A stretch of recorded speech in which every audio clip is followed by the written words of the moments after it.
Nailipat na po sa kulungan ang mag-asawang Marzan na inakusahan ng pananakit sa dati nilang kasambahay na si Bonita Baran. Si Annaliza po ay dinala sa Camp Karingal habang ang asawa niyang si Reynold ay sa Quezon City Jail. May live report si Jam Sisante. Jam? Yes, Jiggy, pasado alas 3 ng hapon nang dumating sa Camp Karingal sa Quezon City ang sasakyan ng Senate Sergeant at Arms na sakayang mag-asawang Reynold at Annaliza Marzan. Inihatid muna ni Ginoong Marzan ang asawa sa female dormitory bago sumakay muli para naman tumungo sa Quezon City Jail kung saan naman siya ikukulong. Hindi na sila nagsalita sa media. Nakaharap ang mag-asawa sa kasong serious illegal detention sa Quezon City Regional Trial Court dulot ng pangmamatrato umano nila sa dating kasambahay na si Bonita Baran.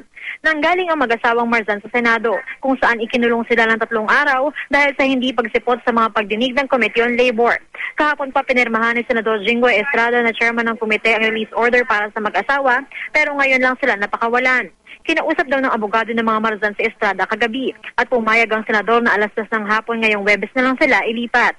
Sinubukan pang ipa-extend ng abogado ng mga Marzan ang pananatili nila sa Senado hanggat hindi pa raw nagpagdedesisyon ng QCRTC ang hiling nilang sa NBI na lang sila ikulong.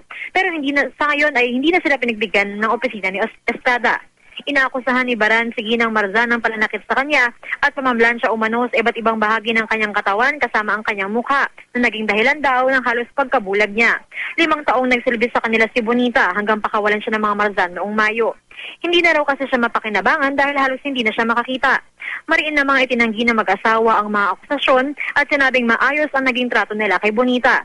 Ipinahiwatig din nilang baka ama ni Bonita ang nambubog sa kanya dahil kunwento daw ni Bonita na nananakit ang kanyang ama kapag nalalasing. Pero itinanggi ito ng pamilya Baran.